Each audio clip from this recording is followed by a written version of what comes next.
अभी शत्रुघ्न है, मैं उसे भेज दूंगी। मेरे दोनों पुत्र राम सेवा के लिए ही तो जन्मे हैं। माताओं का प्रेम देखकर हनुमान जी की आंखों से अश्रुधारा बह रही थी, परंतु जब उन्होंने उर्मिला जी को देखा तो सोचने लगे कि ये क्यों एकदम शांत और प्रसन्न खड़ी हैं? क्या इन्हें अपनी पति के प्राणों की कोई चिंता नहीं? हनुमान जी पूछते हैं, देवी, आपकी प्रसन्नता का कारण क्या है? आपके पति के प्राण संकट में हैं। सूर्य उदित होते ही सूर्य कुल का दीपक बुझ जाएगा। उर्मिला जी का उत्तर सुनकर तीनों लोकों का कोई भी प्राणी उनकी वंदना किए बिना नहीं रह पाएगा। उर्मिला बोली, मेरा दीपक संकट में नहीं है, वो बुझ ही नहीं सकता।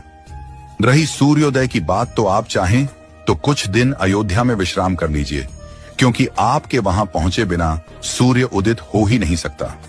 आपने कहा कि प्रभु श्री राम मेरे पति को अपनी गोद में लेकर बैठे हैं। जो योगेश्वर प्रभु श्री राम की गोदी में लेटा हो, काल उसे छू भी नहीं सकता। यह तो वो दोनों लीला कर रहे हैं।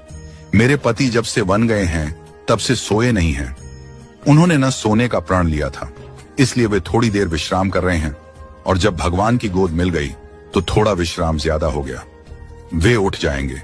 और शक्ति मेरे पति को लगी ही नहीं, शक्ति तो प्रभु श्री राम जी को लगी है।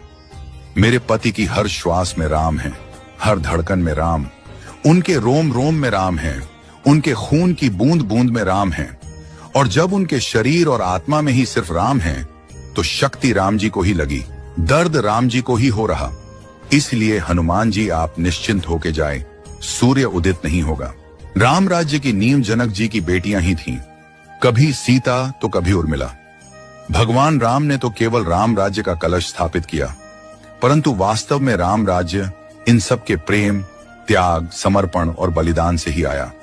जिस मनुष्य में प्रेम, त्याग, समर्पण की भावना हो, उस मनुष्य में राम ही बसता है।